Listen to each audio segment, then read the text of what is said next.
Ang bayan ng Calatagan ay isang ikatatlong klaseng bayan sa lalawigan ng Batangas.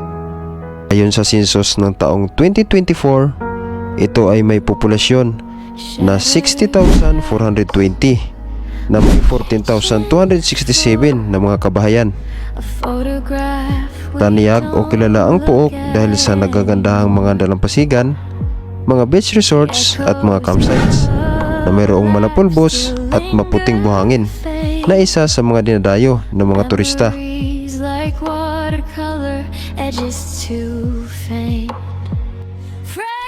At pagsapit ng dapit hapon ay masisilayan ninyo ang golden sunset na talaga namang napakaganda.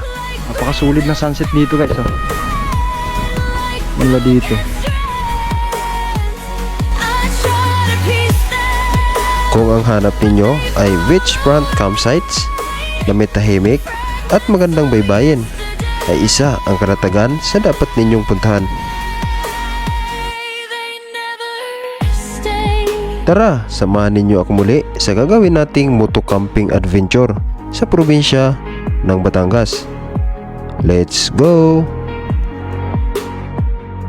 A creaking door, the smell of rain, old letters I can't throw away again.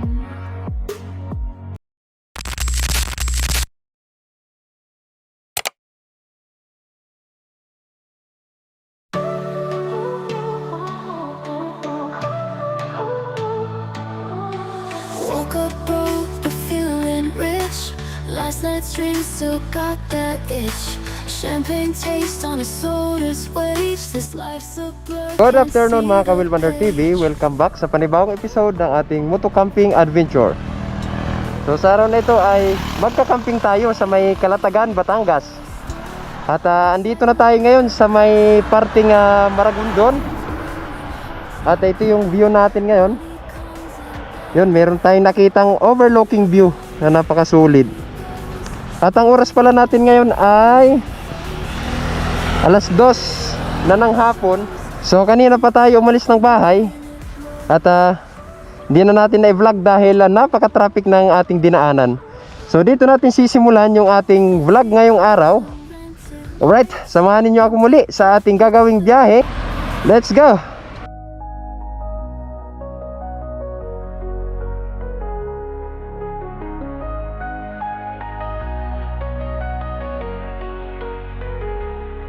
I wear a mask to hide away. In the shadows I delay. No one sees the true display. Tonight I'm in disguise. Behind a smile I conceal what I really Let's go! want to feel. So mula dito ay babiyahe pa tayo ng 1 hour and 30 minutes o 34 kilometers. So guys, dito pala tayo dumaan sa Magallanes, Cavite, ano? So ito na yung daan na tinatahak natin ngayon. At base sa ating mapa ay tatagos tayo ng Nasugbu, Batangas.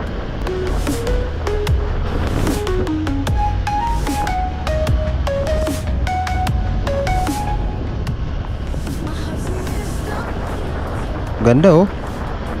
Wow, napakasulid. So bali kapag galing kayo ng Metro Manila at pupunta kayo ng Calatagan, ay dalawa yung pwede nyong daanan.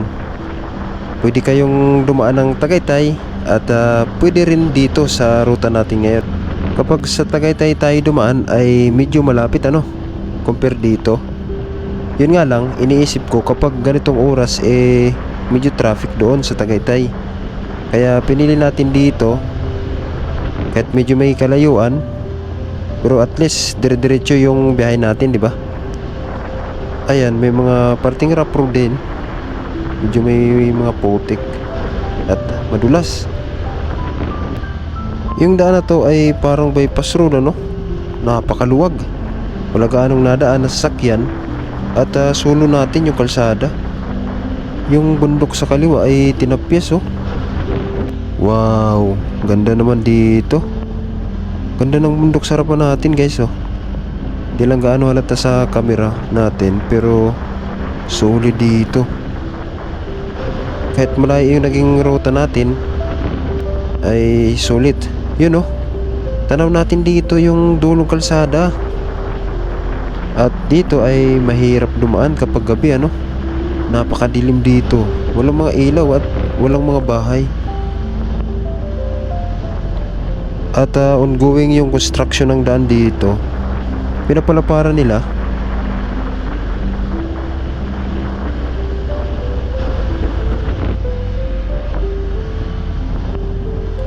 Ganda ng view dito. Ang taas pala natin, oh. Oh, yung kalsada parang ano, nasira. Landslide. Ayan, oh. Ang laki. So, ngayon ay inaayos na nila. Laki ng landslide dito.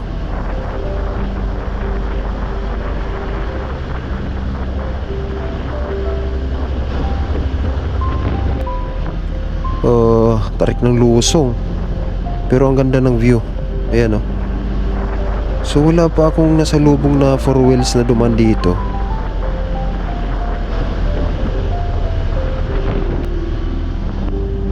Dito rin pala ang daan natin. Ito yung daan na nakikita natin sa taas kanina. Umikot lang tayo. Grabe, ang laki ng gumuhong lupa, no?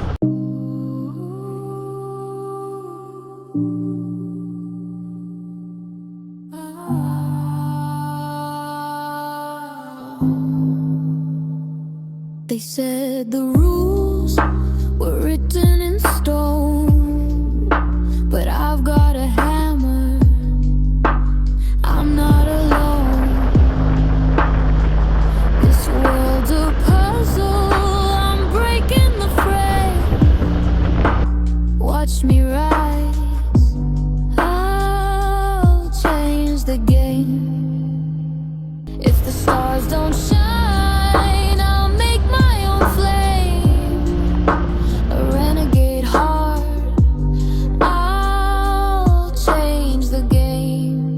yung daan na to ay parang sa mabitak, yung mahabang diretso.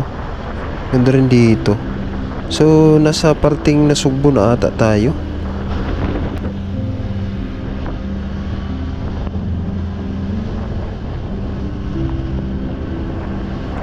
Time check, 3:29 na ng hapon.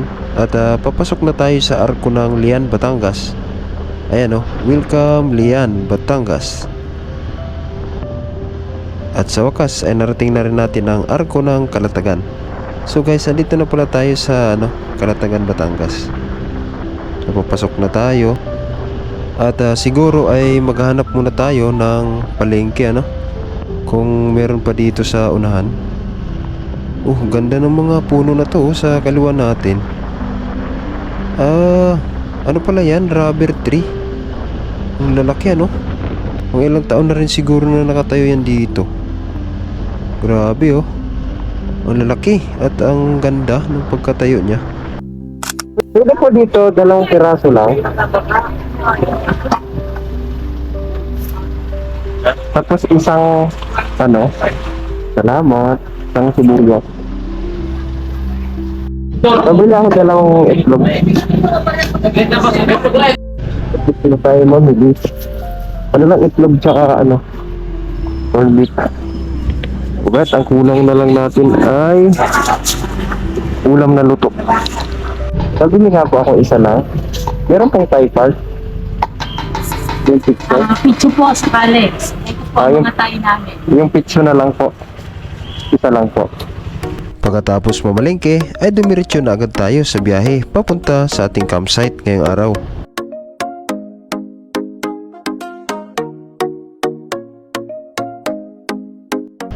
Kaisip Compound. So pasok tayo dito. Ang oras pala natin ngayon ay 4:30 na ng hapon. At papasok na tayo sa campsite.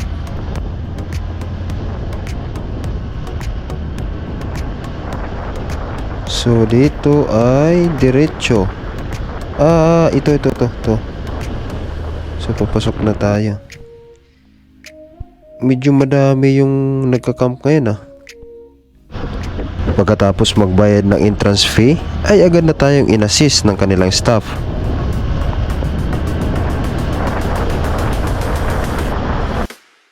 So guys, kakarating lang natin dito sa campsite at mag-sit up na tayo ng ating tent.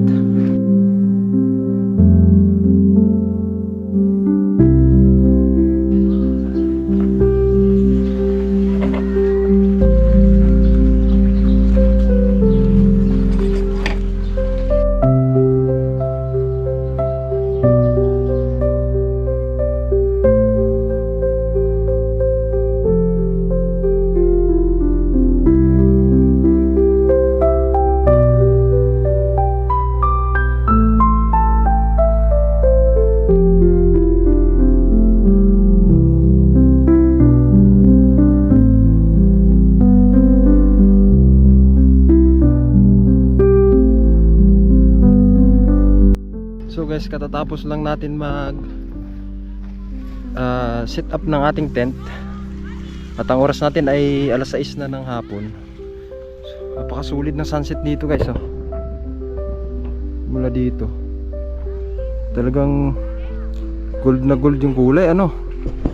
So may entrance fee pala dito na 200 pesos per head. Tapos 10 pitching fee na 100. And then meron atang environmental fee na 30 pesos. Yun. Ito pala yung ano, yung Kaisip Pochong ba yun? Butchong? Hindi ko sure. Basta lagay ko na lang yung pangalan sa ibaba. Solid, oh. Pakasulit dito ng sunset.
Natin ngayon ay 7:38 na ng gabi.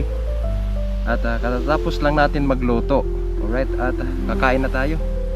Ang ulam natin ngayon ay yan, yung binili nating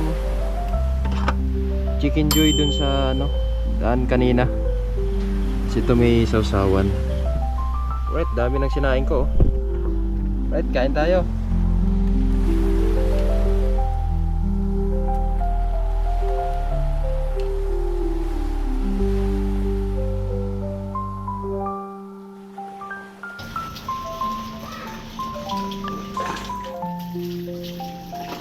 So guys, katatapos lang natin kumain, magligpit at maghugas.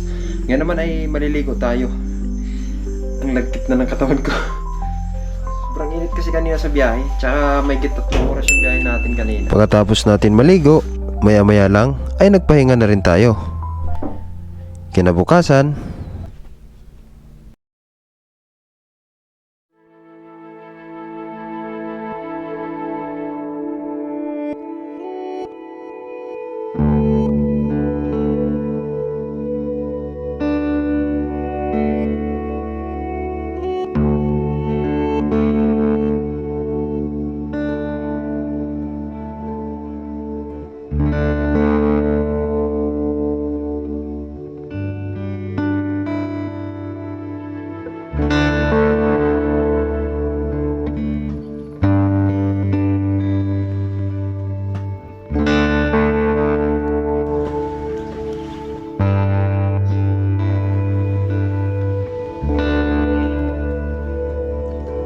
good morning guys. Kagigising lang natin. At ngayon naman ay meron tayong pupuntahang isang mahabang tulay, So ayon dun sa napagtanungan natin, pwede naman daw pumunta doon. Kasi malayo yung campsite natin eh. Doon tayo sa kabila. So doon tayo ngayon pupunta. Parang maganda kasi pumasyal sa may mismong tulay na yan, no? Right. Let's go. Ang oras natin ngayon ay 6:30 na ng umaga. Sarap ng tulog natin kagabi. Napaka lamig at tahimik. At ngayon ay naambon-ambon. Medyo masama ang panahon. So ayan, oh, naambon pa nga, oh. So ito yung nilalakaran natin. Ito yung view natin ngayon, oh. Wow, ganda, di ba? Ngayon ay medyo nalakas na yung ulan. So silong muna tayo dito sa ilalim. Pero meron namang masilungan dun sa itaas. So medyo lumalakas, oh. Tara, tara, tara.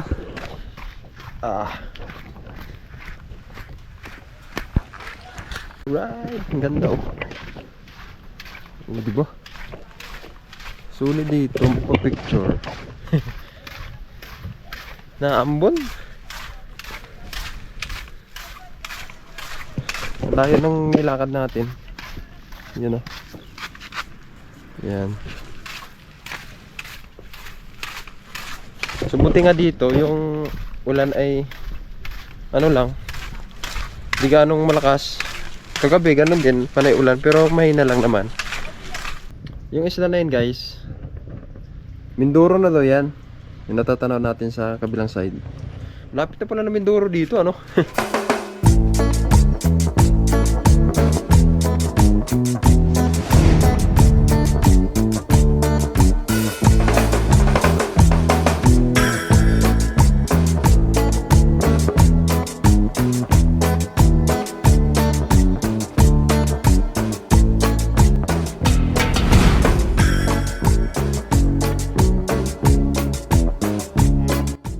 Time check, 7:60 na ng umaga.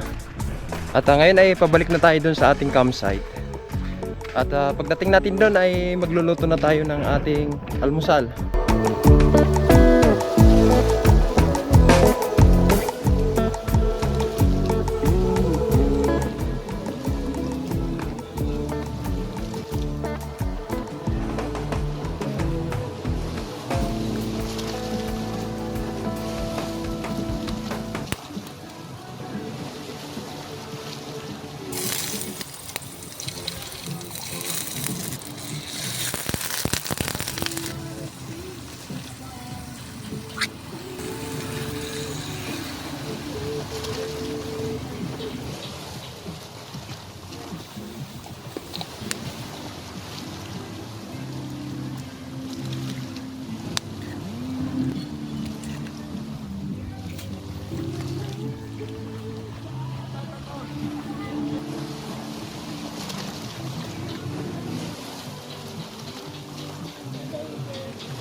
So guys, katatapos lang natin magluto.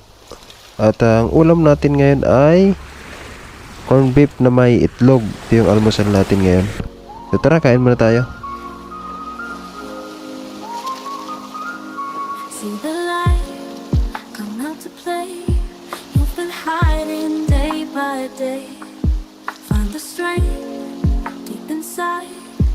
Let it out, no need to hide. So guys, katatapos lang natin kumain.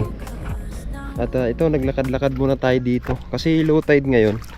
So ganitong itsura pala pag pagka low tide dito. Ayan, ang lawak ng ang lawak hanggang doon sa dulo. Yun, malawak. So dito maraming mga isdang maliliit. Hindi na tayo nakapagligo sa dagat dahil tinamad tayo. So dito lakad-lakad muna tayo. Ito yung nilalakaran natin, oh. Mga seagrass. So yung campsite tayo nung layo, oh. Napakalayo na natin. Ganito pala dito pag low tide talaga. Tsaka dabis talaga dito pumunta kapag may dala kayong mga bata. Kasi hindi delikado, gawa ng mababaw lang yung dagat. Maganda pala pumunta dito kapag may dala kang pamingwit. Kasi pwede mamingwit lang sa malalim, oh. Sa area na yun. Ano, merong nangingisda. See the light come out to play. You've been hiding day by day. Find the strength deep inside. Let it out, no need to hide. Reveal yourself, show your true colors now. So guys, hindi pa tayo tapos magligpit. At buti nga hindi natin natanggal yung ating tarp. Dahil yan, oh, bumuhos yung malakas na ulan kanina. So buti dito natin natanggal agad.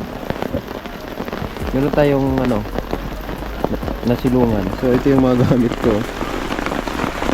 Buti di ko pa na i-karga sa motor. At biglang bumuhos naman yung malakas na ulan. Alas 10 pa lang naman. No more lies. It's time to rise and fly. Reveal yourself, show your true colors now. Turn around, don't look back, just show how. The spirit shines, don't you forget. The world's waiting for your best bet.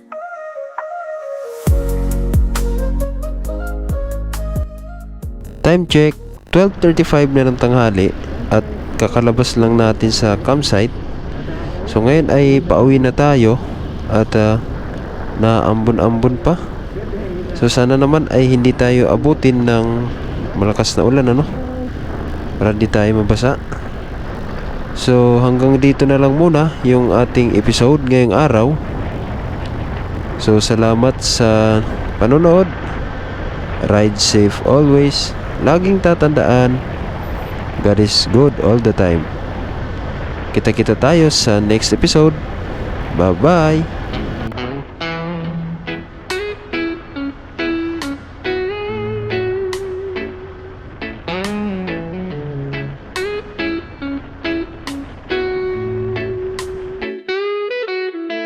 Ako ay maglalakbay sa iba't ibang lugar, maghahanap ng campsite na mapagpahingahan.